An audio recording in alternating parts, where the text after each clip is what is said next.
Cold war या निमित्तानं सुरू आहे असं चित्र आहे. महायुतीच्या कार्यकर्त्यांना स्पष्टपणे देवेंद्रजींनी सूचना दिल्या आहे, म्हणजे भाजपच्या कार्यकर्त्यांना, महायुतीमधल्या आम्ही भाजपचे प्रमुख भूमिकेमध्ये कार्यकर्ते आहोत. आम्हाला सर्वांना देवेंद्रजींनी सूचना दिल्या आहेत की महायुतीमध्ये मतभेद आणि मनभेद तयार होणार नाही, असं कुठलंही वक्तव्य करायचं नाही. भाजपाने आता त्यामध्ये बऱ्यापैकी भूमिका घेतली आहे.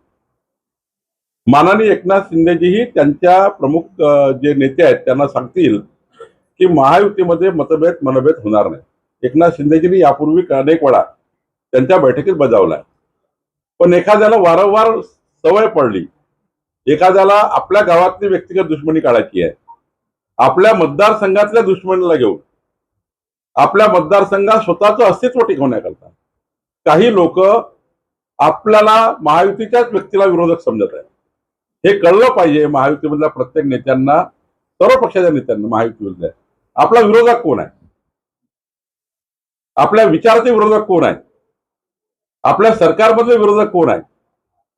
महायुतीचे कार्यकर्ते एकामेकाचे विरोधक राहू शकत नाही, नेते विरोधक राहू शकत नाही. शेवटी सरकारमध्ये काम करतोय आपण, त्यामुळे आमच्याकडले असो की त्यांच्याकडले असो प्रमुख नेत्यांना तरी आचारसंहिता पाळली पाहिजे. मान्य देवेंद्र फडणवीसजी यांनी दिलेल्या सूचना पाळल्या पाहिजे, त्या भाजप पाळेलच. मान्य एकनाथजी आपल्या नेत्यांना सांगतील, अजितदादा आपल्या नेत्याला सांगतील.